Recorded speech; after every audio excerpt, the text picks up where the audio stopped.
first thank Dr. Abbott for inviting me, and thank you all for coming.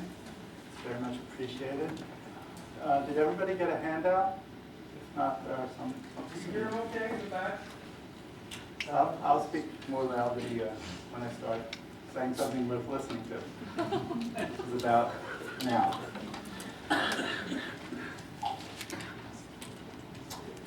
Well, just as a kind of preface to my prepared remarks, as Dr. Abbott said, this is a very controversial topic. And I'm not sure of my wisdom of venturing into it. Because thus far, the pain has greatly outweighed the pleasure.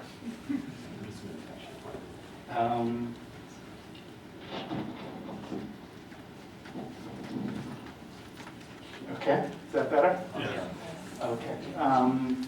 But nevertheless, I was compelled to delve into this for deeply personal reasons. Not that I'm a Lubavitcher, obviously, but just because it's a fascinating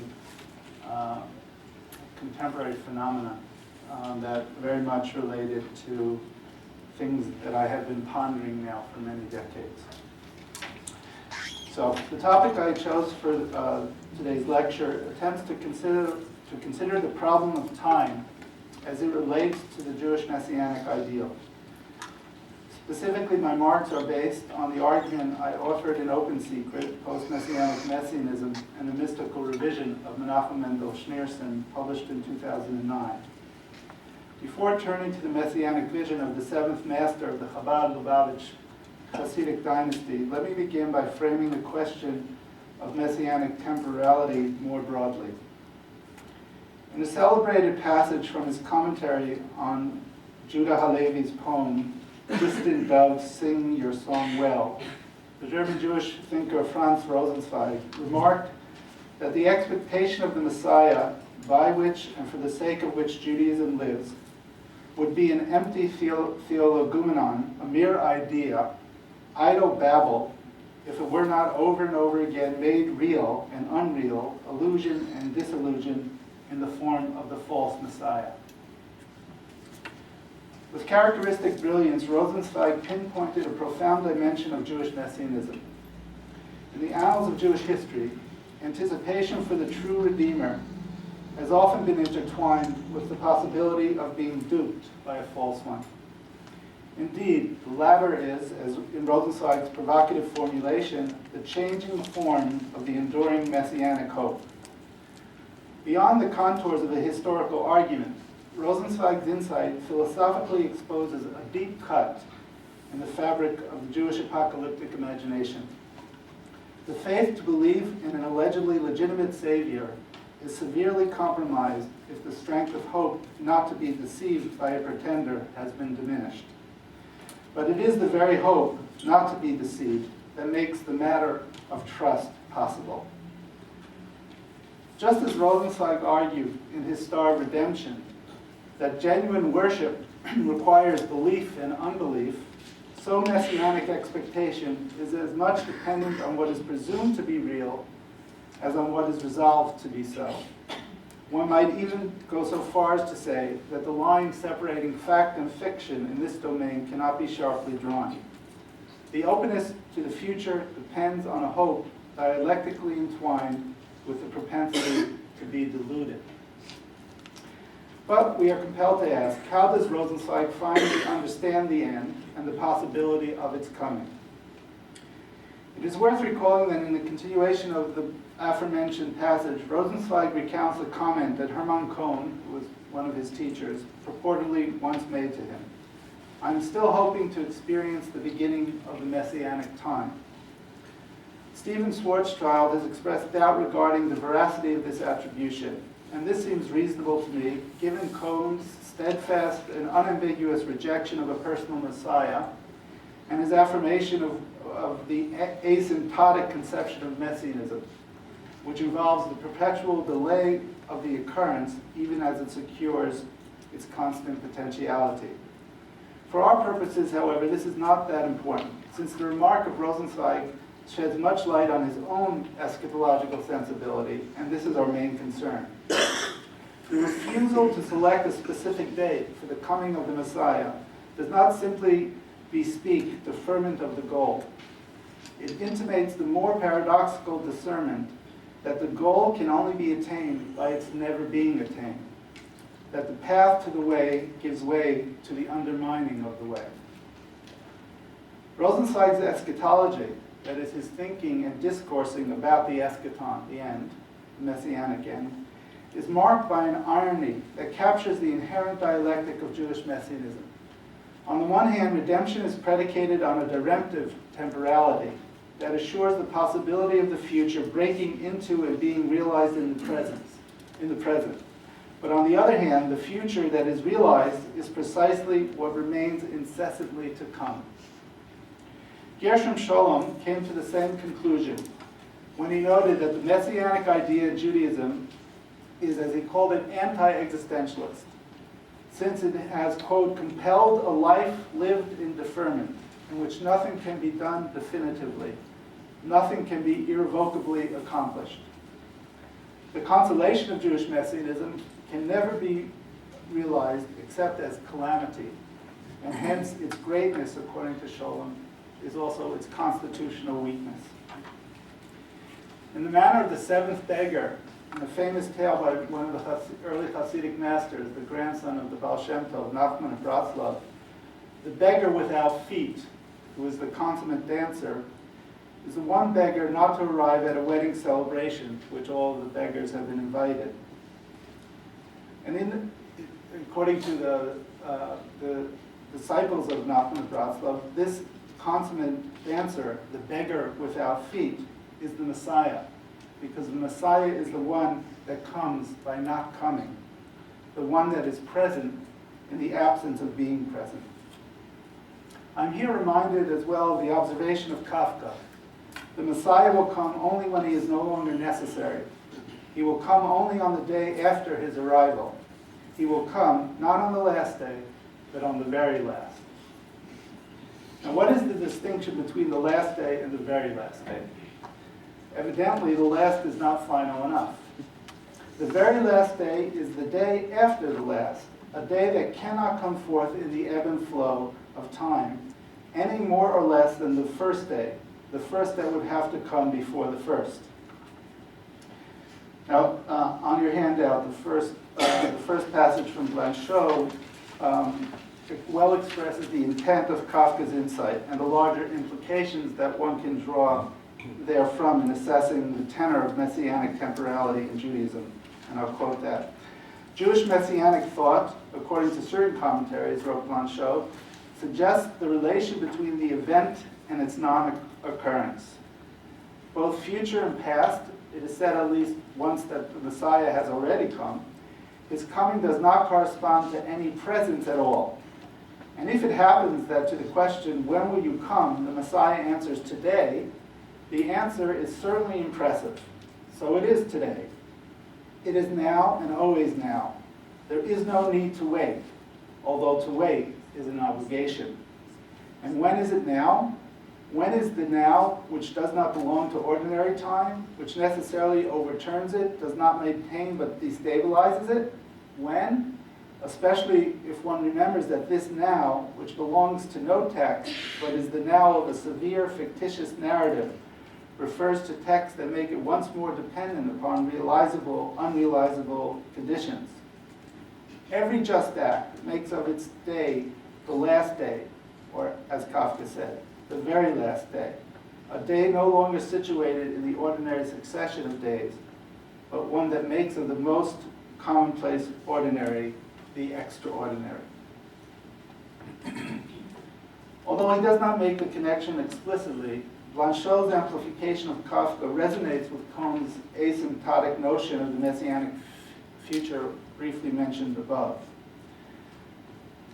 The intellectual indebtedness is accentuated in the following comment of Schwarzschild, and this is the second passage on the handout, commenting on the 12th of the 13 Maimonidean principles, which is that I believe with full faith in the coming of the Messiah, and though he tarry, I anticipate him nonetheless on every day when he may come. That's Maimonides' formulation. And this is Schwarzschild's observation. The logic of this formulation entails that the Messiah will always not yet have come into all historical eternity. It is his coming, or rather the expectation of his coming, not his arrival, his advent, that is obligatory Jewish faith. Jewishly, the Messiah not only has not come, but also will never have come, that he will always be coming. Time and again, Jews have had to confront the belatedness of the Messianic drive. Expressed in what I call hypernomian terms, the fulfillment of the law portends the overcoming of the law that has been fulfilled in its overcoming. The utopian impulse, as it has taken shape within the multifaceted matrix of rabbinic Judaism, requires the resolute adherence to a singular tradition that marks its bearers as a chosen people set apart from other ethnicities. But the actualization of that ideal would perforce blur the boundary between Jew and non-Jew to the point of contesting the very claim to that singularity. That's the dilemma. And you'll see that I'm going to share with you that this was a dilemma at the heart of Schneerson's Messianic vision as well. Now, to raise the question bluntly, is it possible for a Jewish Messiah to be anything but false? Has not the historical record proven definitively that every person proclaimed the Redeemer is eventually judged to be an impostor? Even in the case of the Messianic factions that have had socio-political impact, most notably, of course, the apocalyptic movement surrounding the figure of Jesus, which eventually evolved into the world religion of Christianity. If we factor in events that unfolded in the 20th century after Rosenzweig's demise, the argument is considerably strengthened. In the aftermath of the Holocaust, some Orthodox Jews may still harbor the traditional belief in a personal Messiah, and some religious Zionists may yet suppose that the establishment of the modern state of Israel in 1948 was a harbinger of the end of the exile and the beginning of redemption, a process that presumably will reach its culmination with the restoration of Jews to the land and the construction of the Third Temple in Jerusalem. But I would surmise that the vast majority of Jews involved in some kind of observance, and needless to say, the many more secular Jews estranged from any observance, have lost their ability to be lured by the posturing of a pseudo-Messiah, and hence their faith in the authentic one has been weakened, if not completely eradicated. For most practicing Jews, I would contend, this remains a volatile place where the lines of the political and the theological meet. But it is a site of deep-seated skepticism, as scores of these practitioners presently lack any real confidence that there is one who is coming. The assessment of the thinkers whom I have mentioned, to which many more could have been added, gives voice to what I think of as the tragic optimism coiled within the recesses of Jewish utopianism and the distinctive sense of atemporality implied thereby. The assurance of a future, the tomorrow that can happen today, even at this very moment, may be construed as a source of unending sanguinity, but it cannot be disentangled from the inevitability of its failure.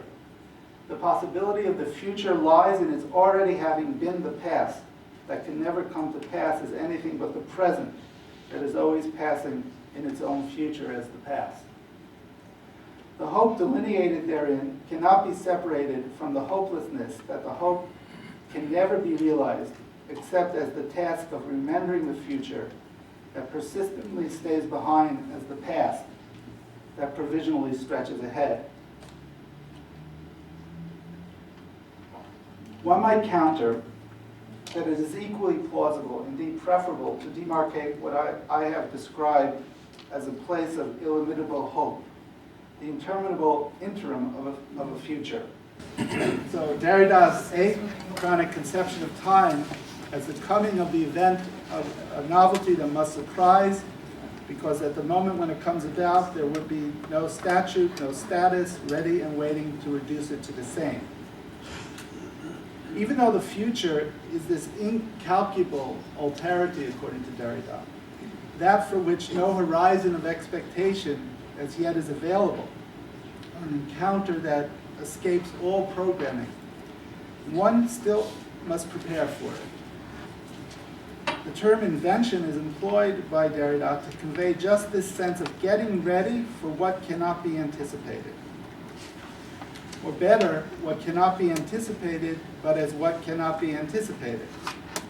To let the wholly other come in its irreducible otherness as the iteration of the different. That is written continually like a text, according to Derrida. The thematic connection that links deconstruction and the writing of the future is informed by the Jewish messianic ideal. In a passage from the Spectres of Marx, that's number 3 on the handout, the influence is acknowledged overtly. Well, what remains, writes Derrida, irreducible to any deconstruction, what remains as undeconstructible as the possibility itself of deconstruction is perhaps a certain experience of the emancipatory promise. It is perhaps even the formality of a structural messianism, a messianism without religion, even a messianic without messianism, an idea of justice which we distinguish from law or right or even from human rights, and an idea of democracy which we distinguish from its current concept and from its determined predicates today. At a later period, Derrida elaborates his appropriation of the Jewish utopianism by referring to messianicity without messianism, by which he intends the opening to the future or the coming of the other as the advent of justice, but without horizon of expectation and without prophetic prefiguration. For Derrida, the promise of Jewish messianism is always more than nothing, but never quite something. Rosenzweig's response to Kohn, I submit, issues from a similar sentiment, an intoxicating mixture of hope and grief. I'm not oblivious to the fact that there are decisive differences between these men, not least of which is Rosenzweig's theocentric framing of redemption in terms of revelation, a point that Derrida explicitly denies. Notwithstanding this disparity, and others that could have been noted, Rosenzweig and Derrida are both keenly attuned to the paradox that the possibility of the future's coming is predicated on the impossibility of its arrival. Like Kafka and in his wake, Blanchot, they perceive the indeterminacy of the future to be both a source of expectation and disappointment. The apocalyptic calculus rests on the capability of predicting the unpredictable, the prospect of expecting the unexpectable. There is hope in this unsettling of temporal tensiveness, we could say, the irreducible sense of something new implied by the forever differing alterity of what is to come. But at the same time, one must not lose sight of the fact that within certain ideological contexts, a sense of despair might proceed from the awareness that the future can never come, since it must always be coming, that it can only be in the Derridian locution for ghosts. The separation of eschatology and teleology implied by Derrida's sense of a messianic extremity can hardly be accounted a source of inspiration to the person who still adheres to the soteriology of a particular liturgical community. For such an individual, it may simply not be enough, or perhaps it is too much, to bear the truth that the promise will yield nothing but the promise of a promise. Although it might appear improbable, and apparently to many of my readers it has appeared to be improbable, I would suggest that thinking of the eschatological hope as this possibility of the impossible, the possible whose possibility consists of being impossible, can serve as a valuable lens through which to examine the religious philosophy of Menachem Mendel Schneerson. Much of the scholarly and popular attention to Schneerson has been focused on whether or not he identified himself as the Messiah, as Jesse mentioned in his opening remarks. While this interest is surely understandable, both textually and anthropologically, in my opinion, it obscures the crucial question concerning the nature of the messianism he promulgated. On the surface, this line of inquiry seems gratuitous for two reasons. First, his writings, discourses, and actions are replete with references to a personal Messiah, the righteous Redeemer who would come and lead the Jewish people out of exile to the land of Israel. And since there is no evidence that he ever deviated from the strictures of rabbinic orthodoxy, there should be no reason to cast doubt on his explicit assertions. Second, a distinguishing feature of Chabad ideology, in consonance with the more general drift of Hasidism as a spiritual phenomenon, beginning in the second half of the 18th century, is the ostensible commitment to divulging mystical secrets, the interiority of the law, or the spreading of the wellsprings outward to circulate the mysteries that impart the knowledge of divinity necessary for proper worship. Prima facie, it would appear that Chabad breaks the code of esotericism, upheld in theory, if not unfailingly in practice, by Kabbalists through the centuries. There is little question that this is the self-understanding endorsed by the Seventh Rebbe as well, and consequently there would be little justification to suspect him of insincerity. However, the historical picture is far more complex. One should never forget that Schneerson was heir to a long-standing esoteric tradition, according to which things are not always as they seem to be, nor do they always seem to be what they are. The role of secrecy in his teaching endures both in content and in form. Even though he was overtly dedicated to the indiscriminate diffusion of esoteric matters, Schneerson remains beholden to the hermeneutic principle attested in much earlier sources. A secret can only be divulged as a secret if it is a secret that is divulged. To be revealed as secret, the secret revealed must be concealed. But to be concealed as secret, it must be revealed. Therefore, we can speak of inherent duplicity in the dissemination of secrets, the enfolding of the secret as secret, the withholding of the exposure, and the exposure of the withholding. For Schneerson, as for many masters of the Jewish esoteric wisdom that preceded him, the ploy of secrecy is especially operative in the realm of messianic speculation.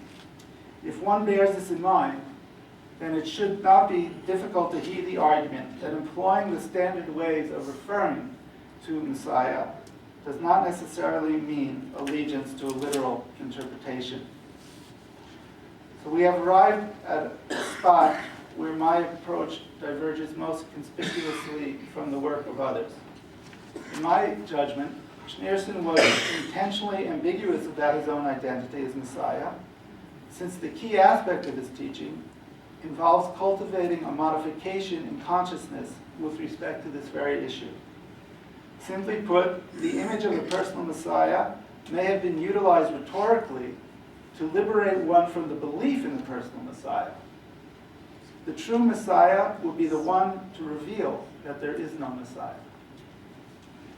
The millenarian enthusiasm that fueled Schneerson's mission from its inception is about fostering the true expansion of knowledge, an epistemological shift, parallel with a change in cosmological orientation, how one looks upon the world, marked by progressively discarding all veils in an effort to see the veil of truth unveiled in the truth of the veil, which is physical nature. If reality, when perceived through the eyes of mystical gnosis, mystical knowledge, is a coalescence and unification of opposites, and that's the direct language that he uses, hitkalut v'hitachtut hahafachim.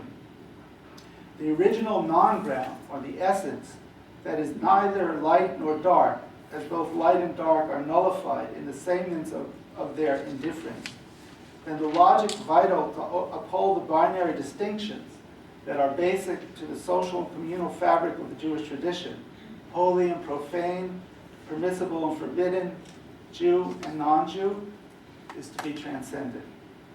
The future redemption, in contrast to the exodus from Egypt, is described by Schneerson as a manifestation of the aspect of boundlessness, and hence the praxis that is preparation for it must partake of the same quality, which he calls the worship of repentance, to be distinguished from the worship of law and commandments, a form of service that is bound by the canon of obligatory and deplorable. The idea is that repentance, according to the rabbinic tradition, when one repents, one has the capacity to elicit divine forgiveness, which is expressed as turning guilt into innocence, which is an utterly paradoxical idea. It defies the measure of the law itself, because by the law one is either guilty or innocent. But forgiveness, occasioned by repentance, has this quality of touching on, turning one thing into its opposite. And that's the quality of the worship that Schneerson spoke of as characteristic of the Messianic moment, as opposed to worship of Torah and mitzvot, the law and the commandments, based on permissible and forbidden. So the worship appropriate to the Messianic epoch is also described by Schneerson as an ecstatic state of frenzy, or what he calls the folly of holiness, of holiness that is above reason and knowledge. Alternatively expressed, the characterization of the worship appropriate to the Messianic epoch is the worship of the aspect of what he calls yechidah, right, which means unification. It's a dimension of the soul, according to their teaching, which is unique to the Jewish people, and in virtue of which the Jews can be united with the one true essence. Now, text number 4 on your handout is an elaboration of this theme, which was delivered, interestingly enough, on the 8th day of Passover in the year 1987. And the 8th day of Passover, Passover celebrates the Exodus from Egypt. So in Chabad, the Chabad custom is to have on the 8th day a third Seder, which is called the Sudat Mashiach, the meal of the Messiah. Because, right, as the ancient Israelites were redeemed in Nisan, the month of Passover, so the future redemption will take place in Nisan. So this is a talk he delivered on the 8th day of Passover in 1987, number 4. All the revelations of the future to come are dependent on our actions and on our worship during the whole duration of the exile. From this can be understood that the disclosure of the splitting of the river is also in the present. That means crossing the river Jordan into the land. And it must be said that this is by means of the worship in the aspect of Yechidah, for the distinctive matter of the Messiah is what is in the aspect of Yechidah. And the matter of worship can be understood from this, worship in the aspect of Yechidah, to unify you, which is connected to the single one of the world. This matter is revealed on the last day of Passover. There's much to extract from this passage, but let me just emphasize that the eschatological consequence of the monotheistic mandate to unify God is that the Jewish soul, or the aspect of the Jewish soul called Yechidah, will be bound to and incorporated within the single one of the world, which is to say the one in which there is no more division, the one about which it is even too limited to say that it is one. Now, I know parenthetically that this casts a spotlight on the blind spot of the system on the whole, because only the Jew, as it were, has what it takes to be nothing. In Chabad, accordingly, we have a mystical discipline predicated on a non-egocentric philosophy that is at the same time culturally ethnocentric.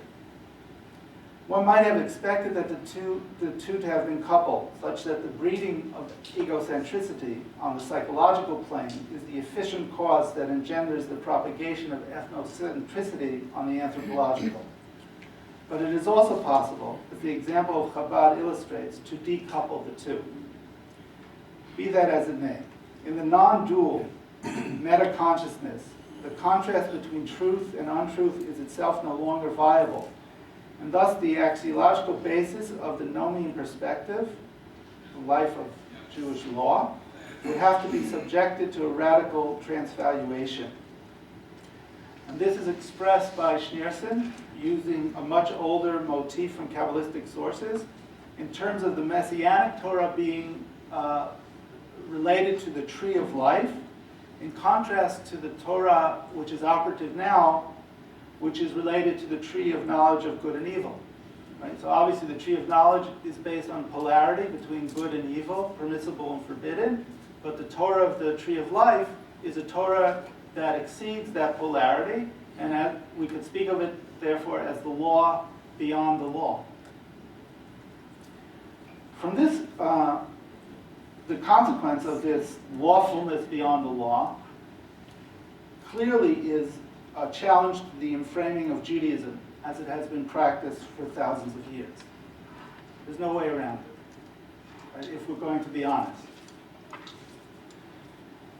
And from that vantage point, the pledge about a messianic future is invariably a put-on, or the putting off of what is forthcoming. It can't come, because if it comes, it undoes the ground that bears it. This is the dilemma. This is the problem. At the most extreme, one might be tempted to think of the eschatological drama as a cover-up, a dogmatic cloak in which to envelop the truth that there is no Messiah for whom we must wait.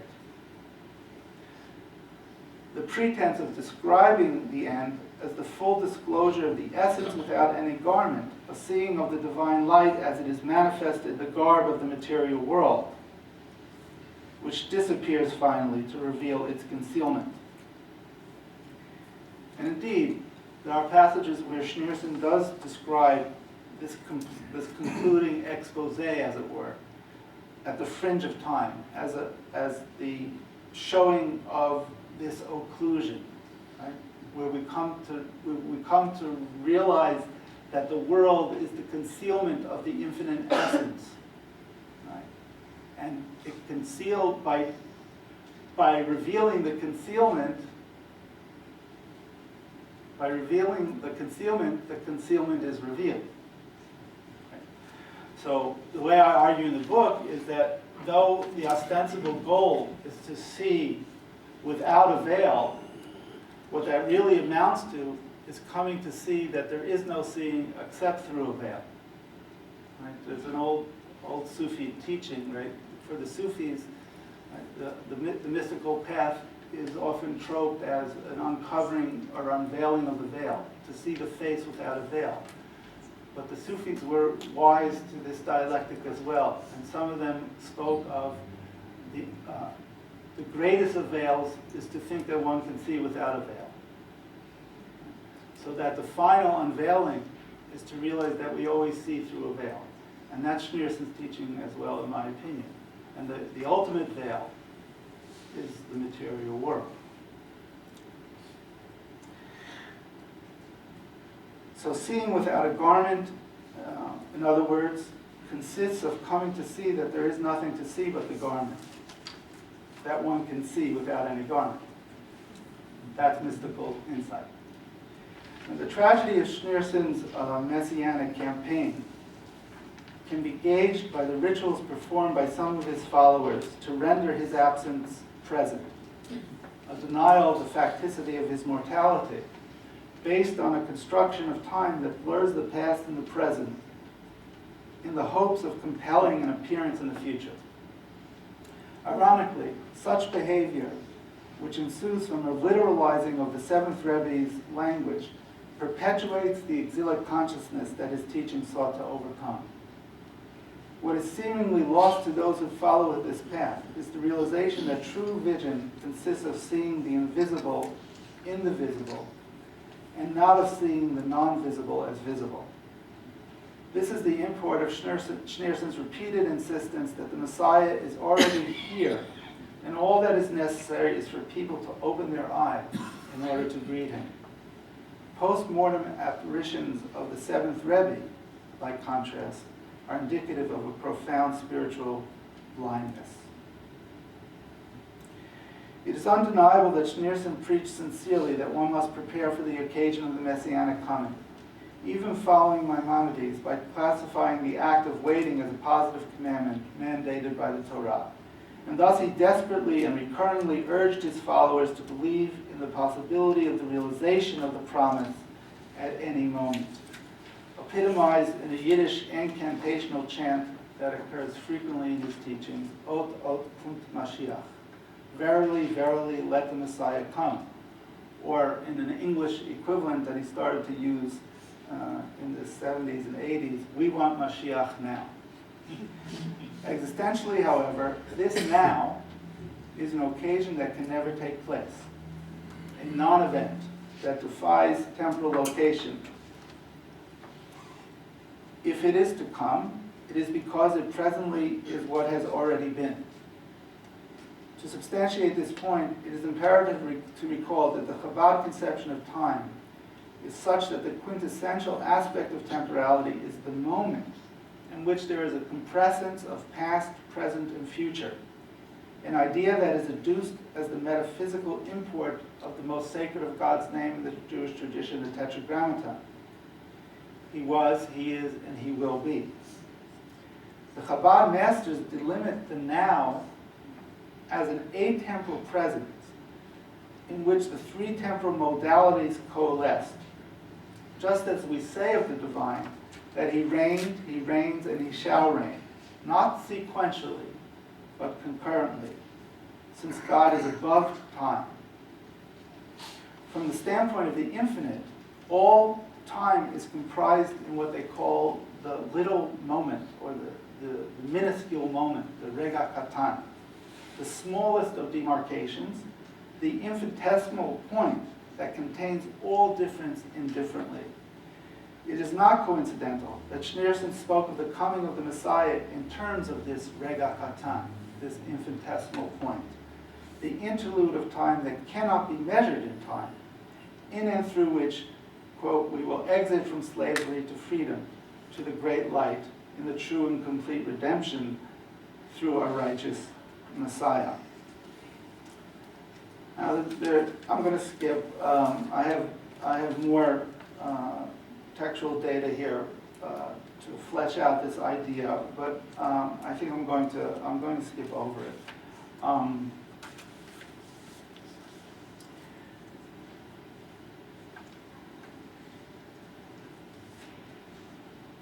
So the portal through which the future is to come, as Schneerson expresses in some of his writing, some of his discourses, is less than a blink of an eye. Less than a blink of an eye, what we might translate into contemporary terms as a nanosecond. That is denoted as the original moment of creation. So it's interesting here, right?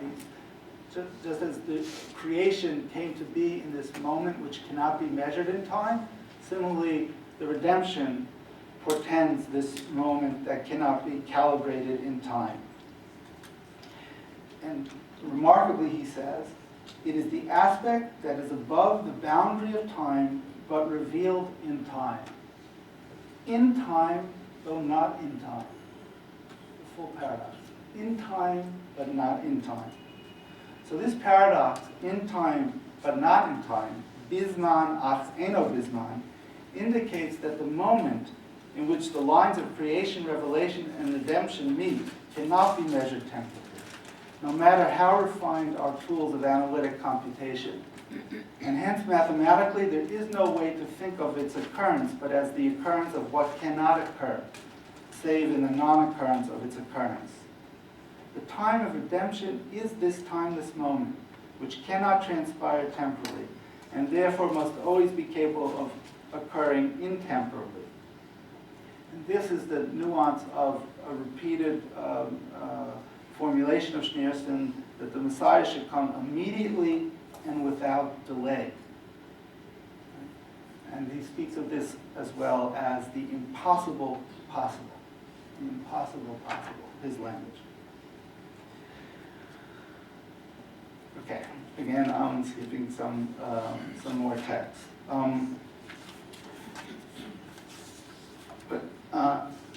Turn to number 5 on the handout.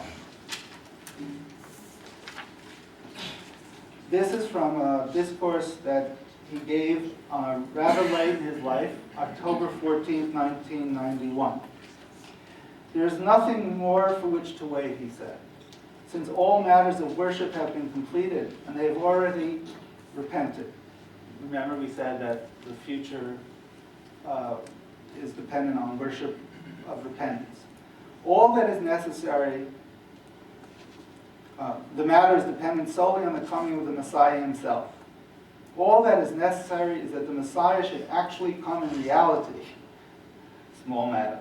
One should point with one's finger and say, this is our righteous Messiah. The essence is that this should be immediately and without delay in actuality. Tekef umiyad mamash. As I have said and repeated many times, it is not only that the terminus of the redemption is to come, but that the redemption is already standing at the entrance of the door, and it is waiting for each and every Jew to open the door and to usher the redemption into the room. Here again I note a striking affinity between Schneerson and Rosenzweig. Commenting on another poem by Judah Halevi, Asleep but his heart was awake, Rosenzweig described the final vision, Messianic vision, as one in which, quote, only the purely present future speaks. The call, the be ready of the hour that has come, finally come. Is it not gratuitous to write of an invocation to beseech others to be ready for an hour that has come? Would it not be more sensible to expect that the future for which one is summoned to be ready is the future that is to come, not one that has finally come? And yet, Messianic hope, in the notorious articulation of Walter Benjamin, the decree to remember the past incumbent upon the Jew, which turns every second into a narrow gate through which the Messiah might enter, hinges on the paradox of preparing for the onset of what has transpired. The purely present future, the future that is already present, as the present that is always future. The tomorrow that is now, precisely because it is now tomorrow. There's more to say about this story, but I've already taken too much of your time, so I will bring the matter to a close. To sum up the main drift of the argument, there is no question that Schneerson's writings and oral discourses, through the duration of his leadership, but with intense urgency in his twilight years, are replete with references to the imminent coming of a personal Messiah, a belief that he viewed as essential to the mission of Chabad to fulfill the spiritual destiny of Hasidism, according to the mandate of the Baal Shem Tov, to divulge the mystical secrets that impart knowledge of divinity necessary for proper worship. Previous discussions of the Rebbe's messianism have applied a literalist approach to his words and actions regarding this matter, neglecting to consider more carefully his indebtedness to the tradition of Kabbalistic esotericism. My approach has been to examine Schneerson's teaching by taking seriously that he adopted an inherent duplicity with regard to the dissemination of secrets. It would be ludicrous to deny that his writings and discourses are suffused with the jargon of the traditional eschatology, which typically I've been criticized for doing, even though I say in the book countless numbers of times what I just read to you. It doesn't matter. Okay. Without hopelessness, there's no hope. Ostensibly, his conception of the true and complete redemption included the belief in the coming of the Davidic Messiah, the resurrection of the dead, and the rebuilding of the third temple. This is obvious. And one could, as some have already done, fill many volumes copying and explicating the relevant citations. The assignment I set for myself has been different. To investigate whether, beyond the didactic veneer, one can glimpse a postmodern posture that resonates with the satirical wisdom of Kafka.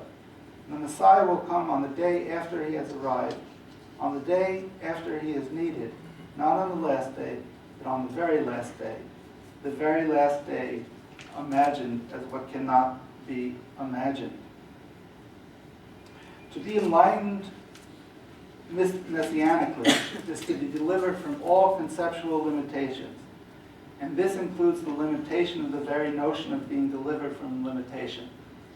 The ultimate emancipation, therefore, the true and complete redemption, consists of being reintegrated into the infinite essence beyond all duality, even the duality of being emancipated and not emancipated. As an emancipation, in other words, that emancipates one from the bind of emancipation. Taking the matter of masquerade one step further, at the deepest level, Schneerson's eschatological orientation entailed the discernment that a spiritual master, if he be true, must dispose of the mask of mastery.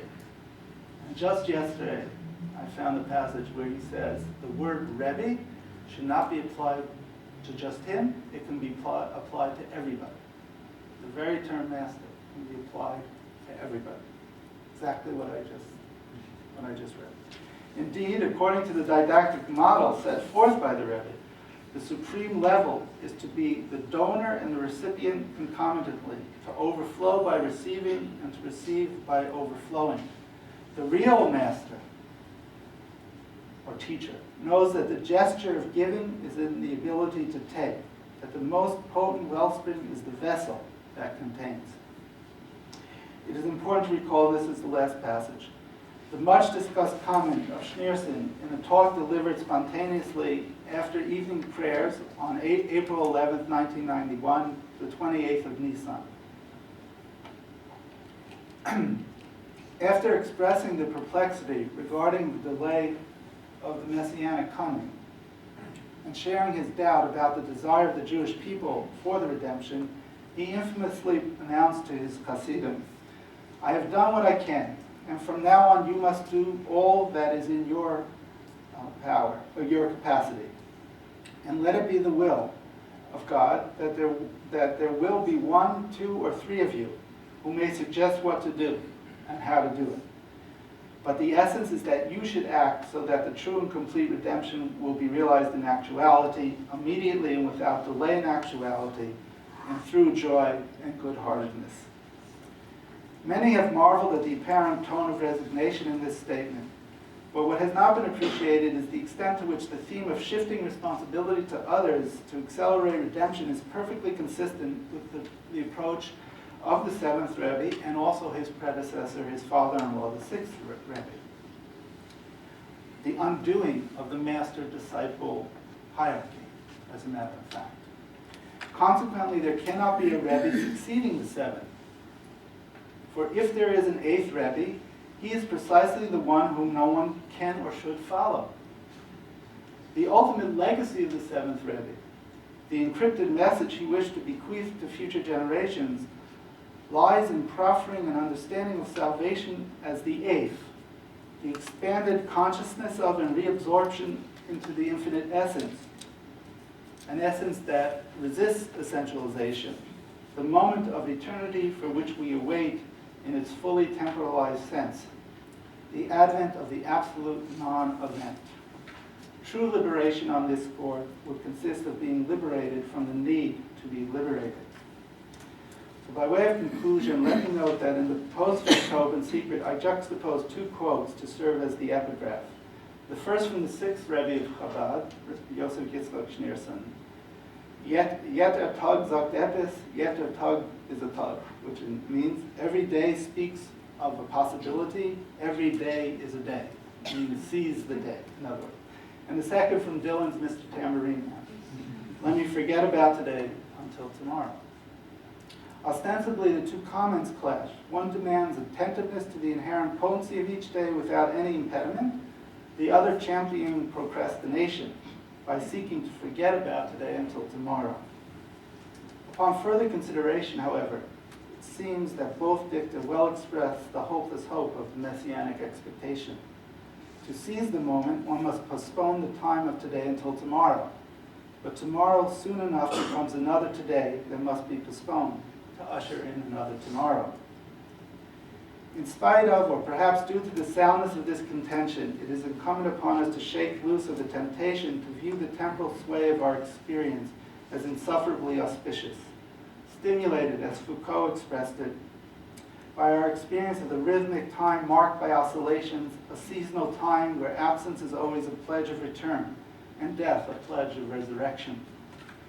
The hope imparted by the messianic dream, indeed by the dreamscape more generally, renews itself sporadically as the hope deferred perpetually.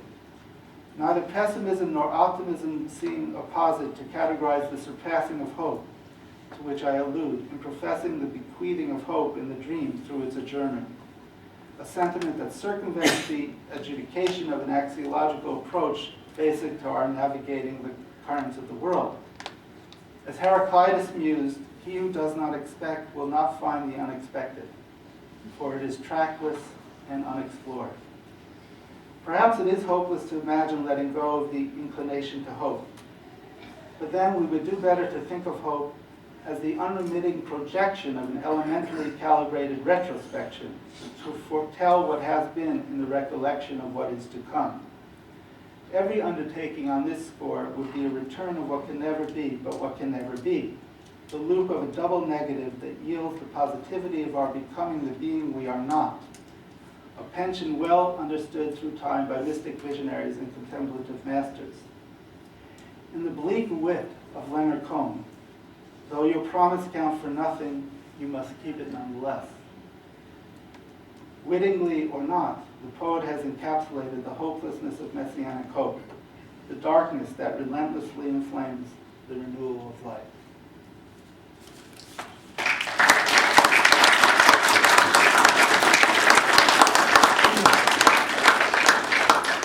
I'd like to ask the audience if you'd like to pose any questions about Wolfson. Please do so. He'd be more than happy to answer some questions.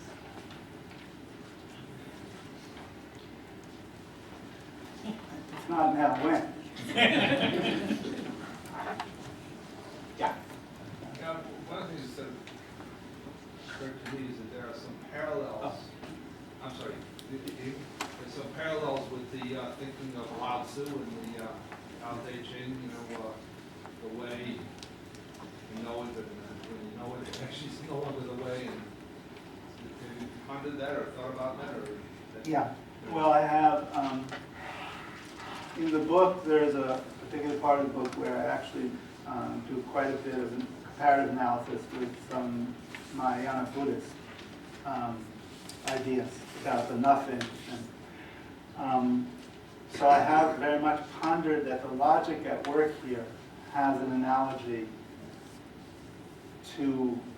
I didn't specifically mention that text, but of course the historically, the logic of Mahayana Buddhism, which eventually infuses Zen Buddhism, has an older echo to what you're referring to.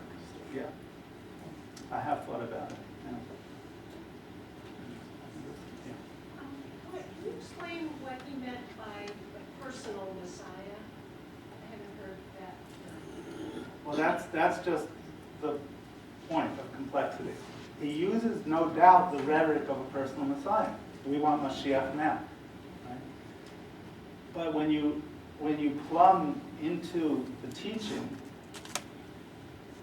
right, and this goes back to the first of the Kabbalah Lubavitch masters, right? Because it's a very intricate intertextual tradition. They all build upon one another. Right? When you look carefully at the way they describe the Messiah, it's connected to that aspect of Yechidah that I talked about. And the aspect of Yechidah is decidedly impersonal. It's the aspect of the soul through which one is integrated into the infinite, and there's a dissolution of any sense of egocentricity. Now, so I would say, look, I know that my thesis was going to meet with great resistance. I understand that. But I would say to those who don't want to accept what I have to say, it's still a burden on them to explain that point that I just said. And if it turns out that we have here simply an incoherent picture, that's fine. But we have to get to that point to acknowledge it. There's no way you can have all of those teachings that are about a messianic consciousness where there's a dissolution of self and then and an overcoming of boundary, such that there's no longer a distinction between light and dark, Jew and non-Jew, good and evil, permissible and forbidden, and then think of it as somehow being instantiated in the world. You know, this is fascinating. I think, though, it sounds like the tradition of Christ. You know, in John 10, you know, when he's saying, "I am the Father one," you know, that whole tradition that you're just saying, it sounds congruent. Though if his thesis then was not accepted, just as yours is not. You know, though I'm a Muslim, I'm not trying to say but I'm saying that thesis, it seems to me, it is in the parable that Jesus. Well, I appreciate that comment. Of course, we have to be careful about, because it's a very delicate point. But I would concur with you, and I would say, working through, right? This is an inner logic of Jewish messianism that has worked itself out at different historical junctures.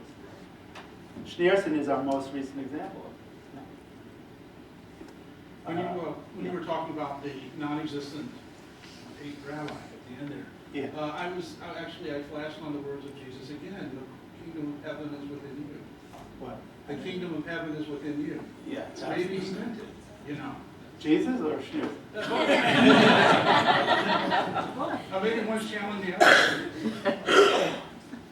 Neither of them have ever lied to me. More to me. I'm fascinated with the concept of time and non-time. And if the eschatological end of time is never the culmination of the future, would I be correct in saying that that's comparable to a mathematical infinity? That's Cohn's asymptotic future. That's what Cohn meant.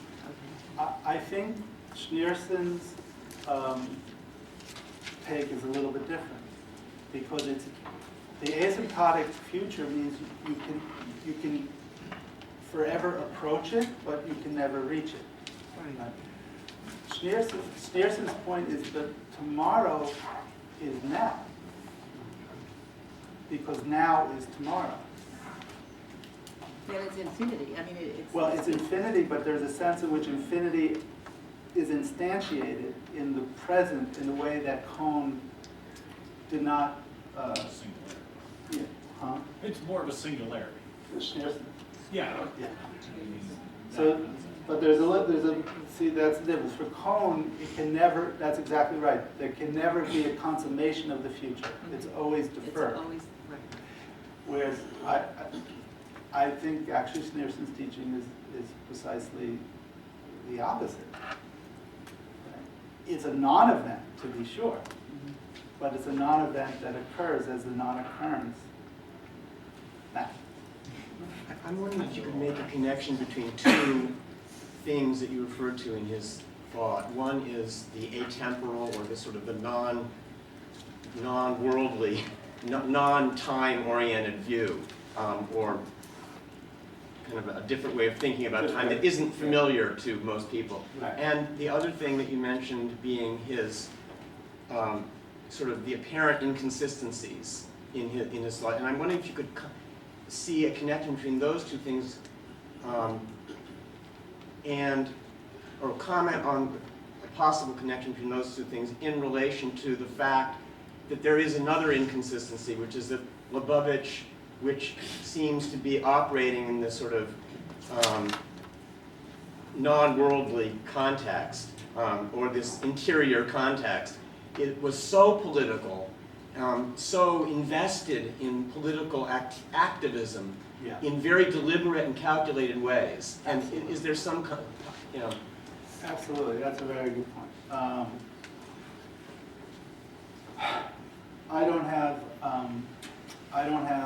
a really good answer for that, other than to say this is one of the real peculiarities of the man.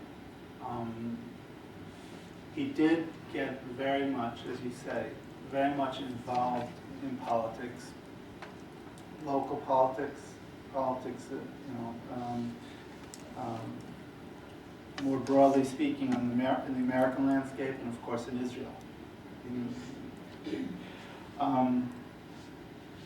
So I don't know how to put those pieces together. All I can say is that that has to be acknowledged. I simply have not found anywhere where he renders a coherent picture with regard to that. But here, what is required is an intensification of the paradox. And so the biggest chapter in the book is chapter 2, which I call, I have the term apophatic embodiment, which is a completely difficult locution. But to transmit it in the simplest way I can. Let me do it this way. There's this old Zen teaching. Right? First there was a mountain, and then there was no mountain, and then there is a mountain. Well, that's very much Kabbalah, right? That first you have the material world, the political world, right? The world of the body and all that's involved. And then you come, right? Then you come to see that that world is an illusion. It's a veil. Right? Because what is really real is this infinite essence. But then you come to reappropriate that the world is paradoxically that infinite essence. There's a word, the word ha'olam, the world, is written in a certain way that allows the Chabad masters to vocalize it as he'elim, concealment. So the world, what does it mean to say that the world is concealment? It means to say that this infinite essence, right, obviously cannot be identified as the world until one realizes that it can't be identified as the world, and then one realizes that it is the world. So that's the spot where we have to reflect to get the answer to your question. So being involved in the world politically is driven from that. But I still can't put together all the pieces because ultimately, this messianic vision would undo the Judaism that he practiced. But it would seem the very insolubility of this is part of the message. As frustrating as that sounds, to say or hear that we have passages in the Zohar which claim that something like he for whom the Torah is only understood literally, that person might just as well never have been born, that kind of thing. Yeah. What does that really mean? There still is going to be the person who does understand things. Is there any way to solve those kinds of problems? And is there any way to solve the immediacy of having to act, to have agency in the world? If it's a non-dual frame, it's just an insoluble situation. I guess I'm suggesting maybe that's not within that framework of the problem. It isn't it's a problem, but the insolubility is not necessarily That's a good something. point. Good point.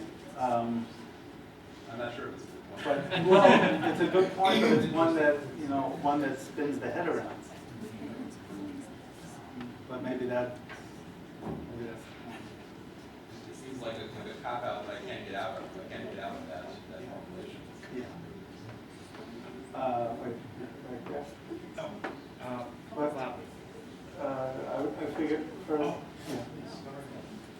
Yeah, so following on Beth Abbott's idea, though, if you can't get out of it, but you get out of it by staying in it and staying in the world with your praxis, your worship, your action in the world, your moral agency. But if the future is always coming but never arriving, along with the Messiah, then the Messiah may be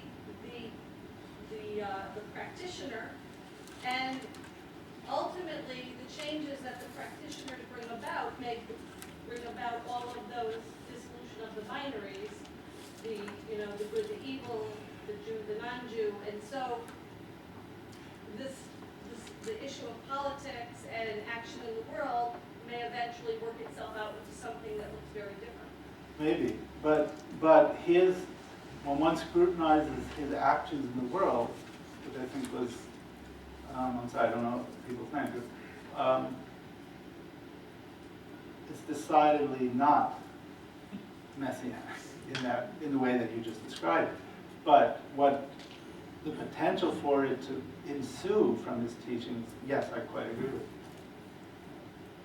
So there's a surplus to him which exceeds his own vessel.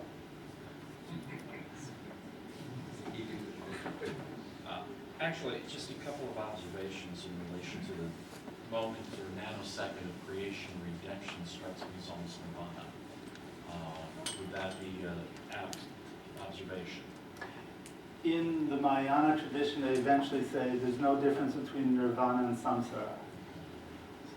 So to the extent that there's no difference between the cycle of birth and death and the liberation therefrom, I agree with you. But that's just another way of saying first there was a mountain, then there was no mountain. And we came up with that line that was speaking. In relation, the other comment that Rabbi made in terms of the identity of the Messiah, it seems to be suggesting that the Messiah is within everyone. Correct.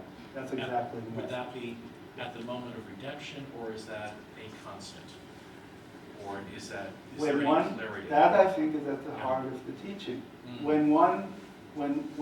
When that is discerned, maybe that's also what you intended. Yeah. When that is discerned, then the Messiah has done the Messiah's job. Right.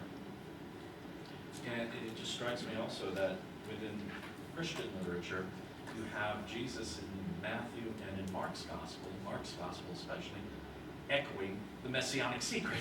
But at the end, it's revealed, whereas the Rabbi chose not to, or suggested that the Messiah is within all of us. Right. Very deeply Jewish idea. Yeah, exactly. That Messianic secret.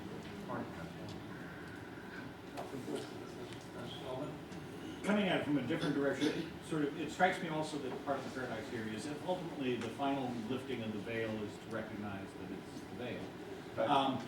Isn't this also the paradox is that this is the evaporation of mysticism, because in fact we're simply back here and it's existential. We're just here. And that all the rest of this is simply got us back to recognizing, oh, here we are. Unless mysticism is to recognize the ordinary as extraordinary and not to escape from the ordinary.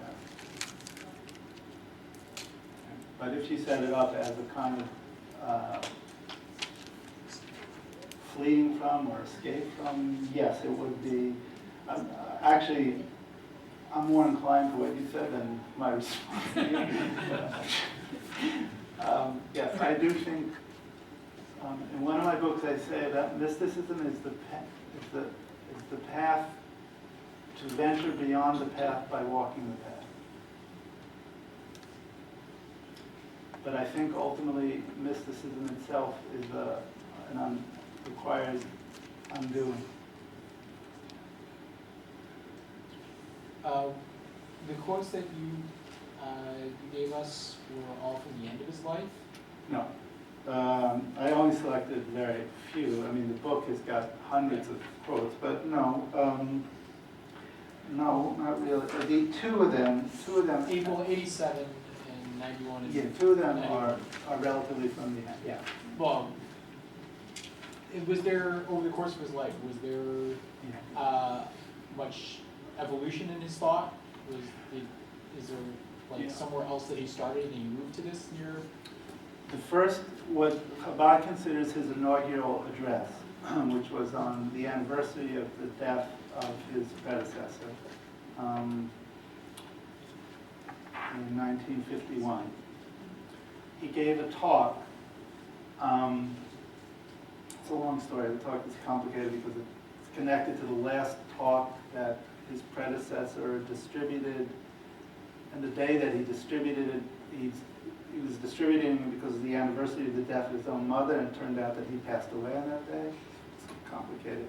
But anyhow, the point is that the focal point of that talk was about this tradition of 7 righteous men from Abraham to Moses. And then he connects it to the lineage of Chabad, that he was taking on, finally after months of deliberation, he was taking on the responsibility to be like the leader. Although he, throughout his whole life, he continued to refer to his father-in-law as the leader of our generation. He never claimed for himself the status of the Rebbe. So that's important. And even on his tombstone, it says, it's engraved in stone, he filled the place of his father-in-law. So, to answer your question, is from the get-go, he saw his taking on this responsibility as the culmination of what came before him. There's no question that the 7th, being Moses, is an allusion to the Messiah, because Moses is called the first Redeemer, and the Messiah is the final Redeemer. And this was continuous through his life, but I do admit that in the 80s and in the early part of the 90s, the language intensifies. There's no question that it intensifies. And it's more and more overt and more, with more urgency. But it's there from the beginning. Regarding the idea of the Messiah being within the individual, once you rob the concept of a Messiah of sort of, physical and temporal existence, what exactly is the difference between a Messiah and just God? I'm not following that. If it's, say it again. Well, because there's the idea that God is within all of us. And if there's no actual physical occurrence along with the Messiah. Okay. No, I got it. Well, again, to go back to that idea of the Yechidah is the aspect of the soul in virtue of which there's no more distinction between the finite human being and the infinite. And that's exactly right. So there is no more difference. Messianic consciousness is attaining this state of divinity which is predicated on the abrogation of the ego self, becoming absorbed or incorporated into the infinite essence, which is beyond all distinction, or alternatively it's described as where there is no more distinction between opposites because opposites are identical. But it seems to me that works just as well without a Messiah. That almost seems redundant at that point.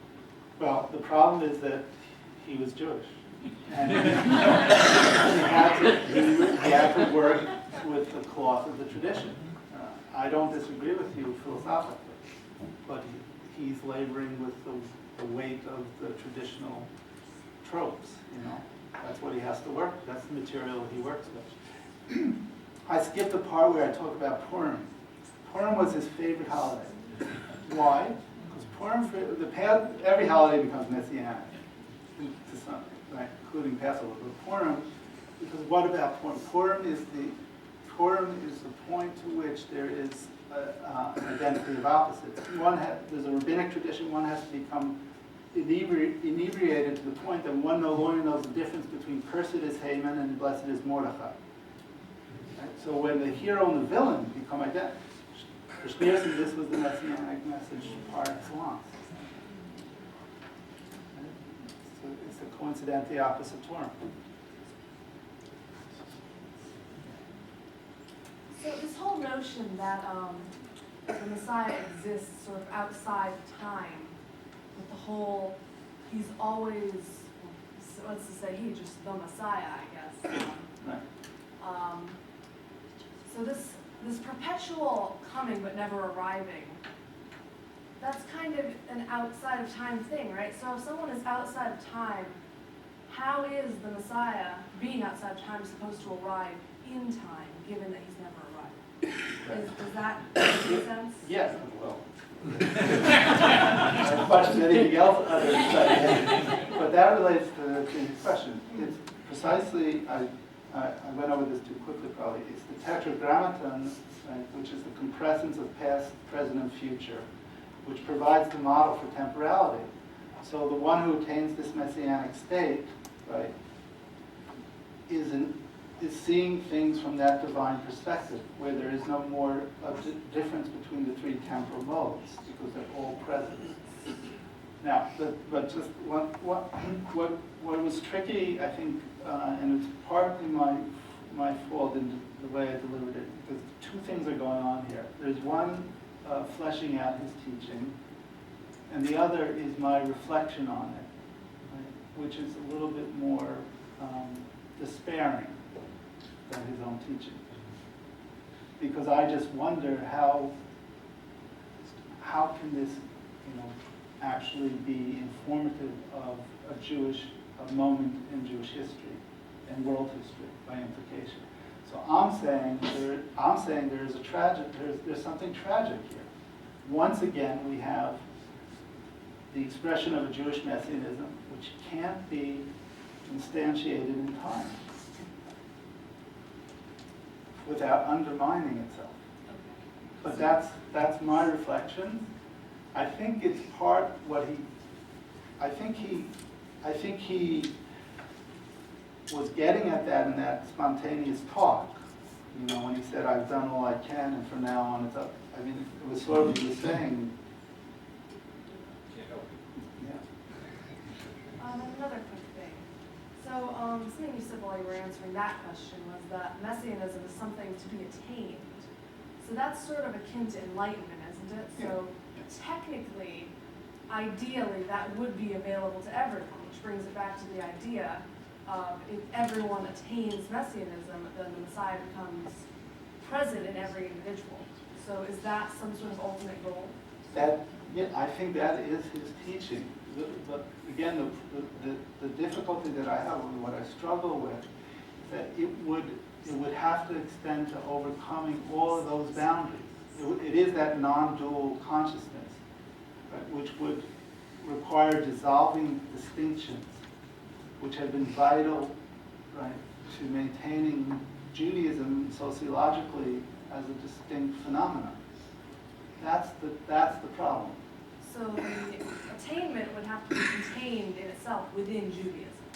But it can't. Yeah. And that's what's stopping it from happening. All right. When in Jewish history does the concept of the Messiah enter, and how does it?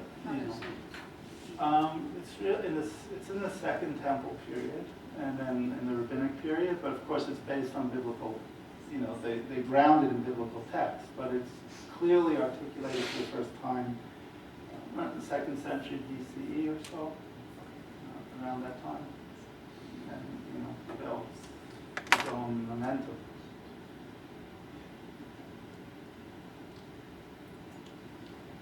There's this movie that's been going on in my head while I'm listening to these questions.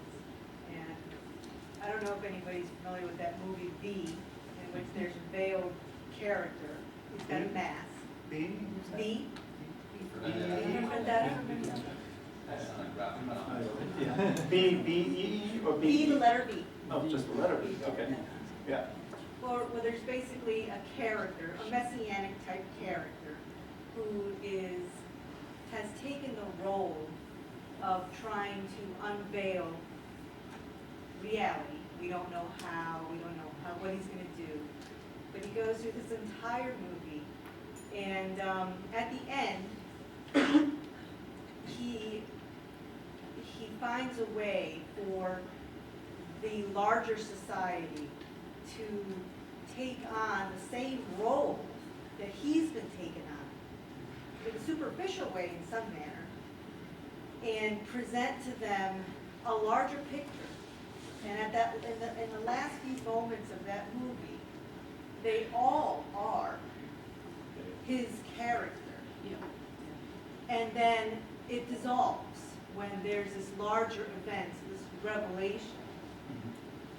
And then they are back to themselves. They take off their mask. They are back to themselves. But they are in some ways changed. Transformed, yeah. But they are still back to who they are. Right. But then again, they were also waiting for an event. The entire time, we never knew what the event was. There was this anticipation. And the thing is that this was going to be an annual event. So there's going to be this constant anticipation. It's something that was interesting to me only because there are other traditions where you do take on a role that dissolves.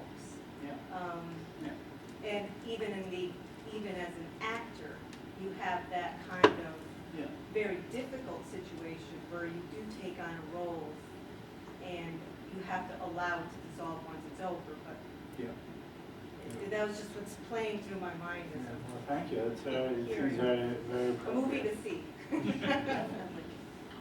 Seems very appropriate. Take maybe one or two more questions. What would you like?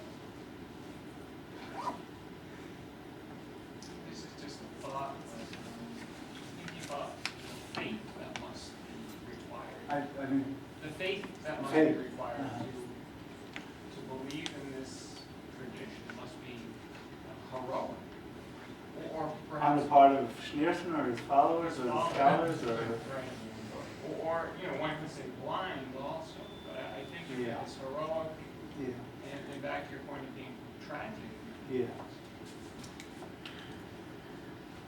I agree with that. I think I don't believe, what do I know, but I don't believe there's going to be a Rebbe following the seventh Rebbe. I think that's it. It's not going to be the end of Kabbalah. The institutions are in place that it can go on for a long time. There's also video of the Rebbe, which is, sustained his presence in a very intense way. But I also think, except for a few individuals, and eventually this will, I believe, fade, messianism will be cut out of it. Now some, I have to say, there have been some Chabad Lubavitchers who have responded to me. And they might not necessarily agree with everything, especially the use of Buddhism. That touches a nerve. But they do see, I have to admit this, that they do see that I was trying to get from in the inside and provide what could possibly be one way to deal with all this stuff, to save faith. But I don't think the traditional idea of the Messiah, I think it's gone. So it's just one more example of,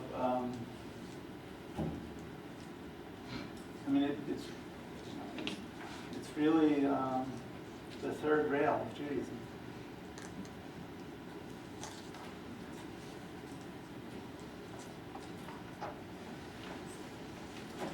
All right.